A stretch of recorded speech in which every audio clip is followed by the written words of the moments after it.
Hello, in this video I'll be explaining the material polyoxymethylene, also known as POM. POM's properties. POM is an engineering thermoplastic known for its high stiffness, tensile strength, low friction, and excellent wear resistance. It is also has high dimensional stability, meaning it holds its shape extremely well even under stress, temperature changes, or long-term use. POM is also resistant to fuels, oils, and many other chemicals, which makes it a strong candidate for mechanical components. Common real-use applications include gears, bearings, fasteners, fuel system parts, zip ties, and other precision mechanical components. Because of these strengths, POM is often used as a lightweight replacement for metal in engineering and manufacturing settings. Raw material/refining. Unlike metals or ceramics, POM does not come from a mined ore. Instead, it begins as formaldehyde, a gas that undergoes a chemical refining process. First, the formaldehyde is purified, then it is chemically converted into trioxane and anhydrous formaldehyde. These character chemicals undergo polymerization, which links molecules together into long acyl chains. After polymerization, the material is stabilized, then cut into pellets. These pellets are the raw form of POM used for all later manufacturing processes. Vaporization. Before POM pellets are formed into usable products, they go through a preparation stage. This stage has them dried and cleaned to remove any moisture. Moisture can cause defects in molded parts, so this is a very important step. Manufacturers may also add colorants, lubricants, or stabilizers depending on the performance required for the final product. Once prepared, the pellets are ready for processing methods. Injection molding. One of the most common methods for forming POM is injection molding, which is widely used in plastic manufacturing. First, POM pellets are heated to about 175 to 190 degrees Celsius until they melt. The molten polymer is then forced into a material mold using high pressure. Inside the mold, the material cools and solidifies into the exact shape of the mold cavity. Once it is cooled enough, the mold opens and then the finished product is ejected. Injection molding is ideal for POM because it allows manufacturers to produce high-precision, complex shapes with consistent quality. This is how many gears, clips, and other fasteners are produced. And in this diagram, you can see that the material is fed through a hopper and then pushed through and heated, so then is injected into a mold, which is then pressed. Then once cooled, then exerted out through the other end into a bucket.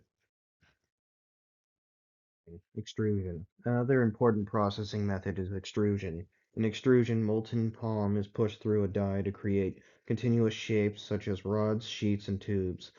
These extruded forms serve as raw stock for machining. Extrusion is commonly used when the product needs long, uniform profiles, when precision machining will be performed later. Here is an example of a sheet, which may be used from extrusion. Machining. After extrusion, POM's excellent machinability becomes a major advantage. Extruded bars or sheets can be cut using CNC mills, lathes, or routers. Machining produces very accurate, smooth, and low-friction surfaces, which is why POM is frequently used for gears, bearings, surfaces, and sliding mechanisms. Because POM cuts cleanly and resists chopping, it performs exceptionally well in precision applications. Here you can see a CNC machining a sheet of POM. Conditioning and cooling. After any molding or forming process, the part must be conditioned. Controlled cooling helps POM form its eternal crystalline structure, which improves its dimensional accuracy. Proper cooling also reduces shrinkage and minimizes internal stresses. In some cases, POM parts are annealed, which involves reheating them slightly and allowing them to cool slowly. This increases their long-term stability and performance. And then in this specific example, you can see the material being compressed and heated for annealing.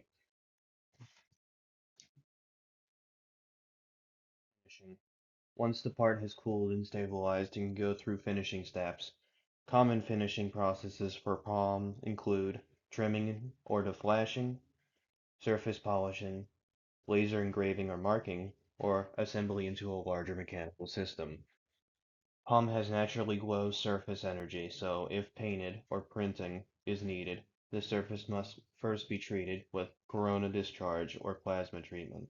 This treatment allows coating or inks to bond properly. And in this diagram, you can see the deflashing diagram, where your exhaust goes out, your fine flash tray,